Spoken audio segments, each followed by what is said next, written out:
Après, qu'on a vu tout à propos la certification PMP aussi, on a fait une introduction sur l'environnement des affaires. On va passer maintenant à le cycle de vie du projet. On va commencer avec la phase d'initiation. Là où, généralement, avant de commencer un projet, il faut définir les objectifs. Et on parle souvent de SMART Objectives. SMART, c'est un acronyme. Le S, ça veut dire specific, c'est-à-dire on parle d'un domaine précis à améliorer. Le M, c'est measurable. Là, identifier un indicateur de progrès pour mesurer l'avancement sur l'objectif. Le A, c'est achievable, où on parle de résultats qu'on peut obtenir de manière réaliste. Le R, c'est irrelevant. On parle de résultats ou bien du travail qui donne de la valeur ajoutée. Et le T, c'est le time bound, là où nous devons préciser quand est-ce que les résultats peuvent être atteints.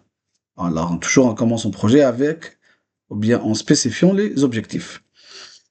Quand le chef de projet commence le projet, bien sûr, tout d'abord, il doit connaître ses parties prenantes, il doit les identifier. Et il doit aussi commencer à rédiger la charte de projet. Bon, parfois le sponsor c'est lui qui rédige la charte de projet, ou bien le draft, mais souvent aussi le sponsor, puisque le sponsor souvent ne savent pas comment le faire, c'est le chef de projet, voilà, qui les aide à rédiger la charte de projet, qui est un document d'une page qui autorise officiellement d'un côté l'existence du projet et d'un autre côté donner au chef de projet l'autorité pour utiliser les ressources de l'organisation pour bien sûr les activités du projet. Voilà. Aussi, la charte de projet, elle contient une planification initiale de haut niveau à propos, par exemple, le périmètre de haut niveau, la partie finance, etc. Euh, Comme j'ai dit, il doit aussi commencer à identifier les parties prenantes.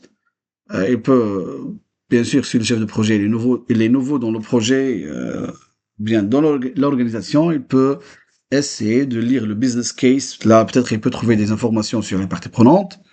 Il peut même demander aux sponsors qui vont être les parties prenantes de ce projet. Il peut aussi consulter auprès des experts.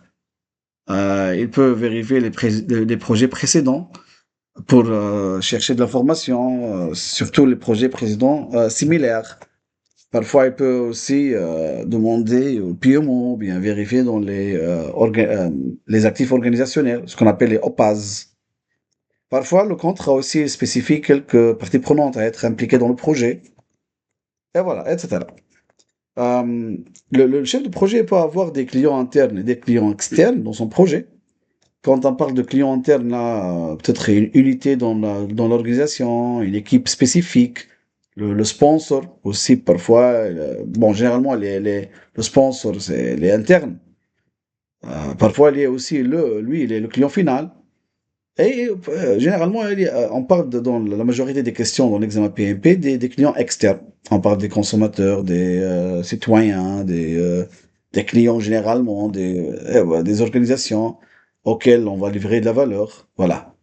Et les parties prenantes, toutes elles sont enregistrées dans le registre des parties prenantes. Là où on spécifie le rôle de chaque partie prenante, les détails de contact, la catégorie, est-ce que c'est interne, externe, le taux d'intérêt du pouvoir. Même dans le campagne, vous avez un outil qui vous aide à calculer le taux d'intérêt du pouvoir de chaque partie prenante. Là aussi, le chef de projet doit essayer de comprendre les attentes de chaque partie prenante, les exigences, et aussi les moyens de communication préférés. Est-ce que cette partie prenante préfère la communication directe, face à face, par email, aux réunions officielles, etc. Voilà. Généralement, dans un projet, on peut avoir un projet simple, simple, c'est-à-dire petit budget, un seul département, petite équipe, à faible risque. Là, juste un sponsor, c'est suffisant pour la gouvernance du projet. Mais pour les grands projets, les grandes initiatives, les initiatives qui sont complexes, là où il y a un investissement important, c'est une initiative interdépartementale, à grande échelle l'équipe elle est à grande échelle, à grande taille. fort impact stratégique et tout, là, le sponsor n'est pas suffisant. Il faut avoir un comité de pilotage qui inclut bien sûr le sponsor, des cadres supérieurs, des responsables métiers, des experts, et voilà, et tout. D'accord. Ce comité de pilotage aussi, on peut l'appeler le conseil d'administration, bien conseil de gouvernance. Voilà. On peut avoir ces deux termes aussi. Et après la rédaction de la charte de projet, l'identification des parties prenantes, durant la phase d'initiation, le chef de projet, bien sûr, il va organiser une réunion de lancement du projet pour présenter le projet à toutes les parties prenantes, s'assurer que toutes les parties prenantes ont la même compréhension du projet.